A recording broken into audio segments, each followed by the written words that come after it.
on delving into Vietnam's eras of Tet firecrackers via my family history by Khôi Phạm. This audio article is part of Vignette, a series by Saganier.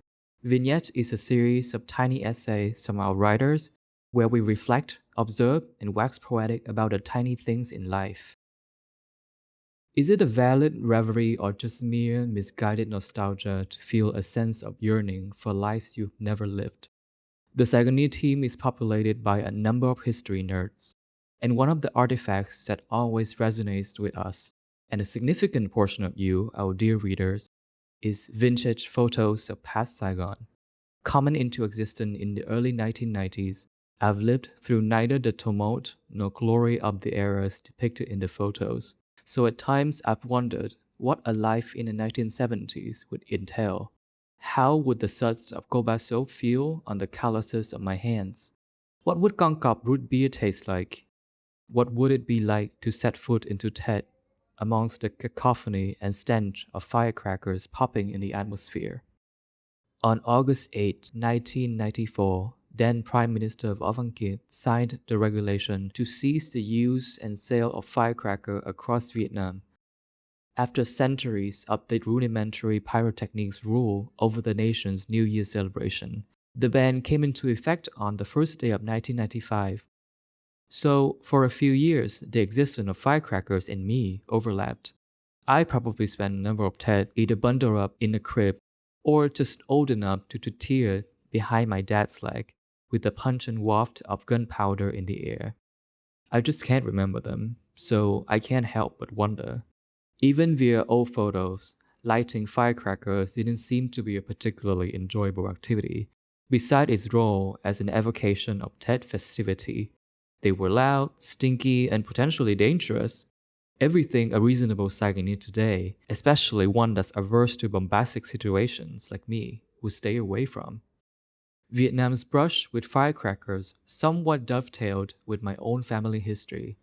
My mother used to be in charge of selling firecrackers at the co-op.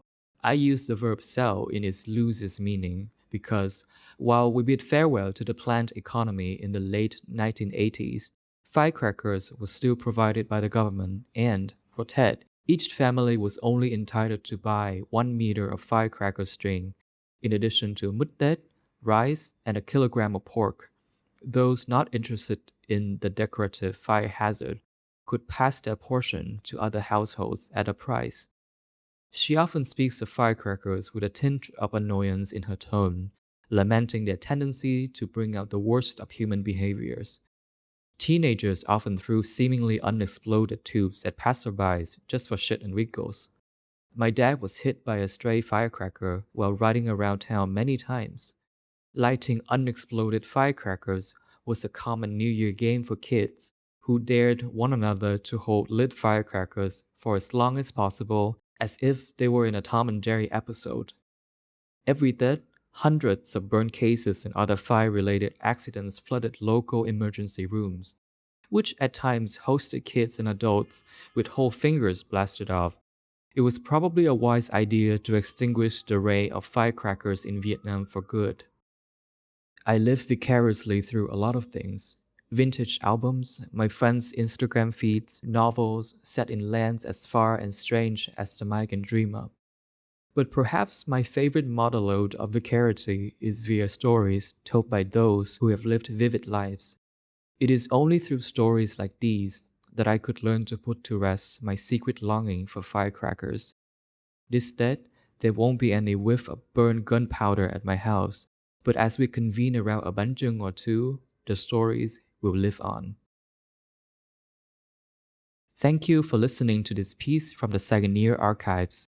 To view this article and find more stories about Vietnam, accompanied by original photographs, illustrations, and videos, visit saganier.com or follow the link in the description.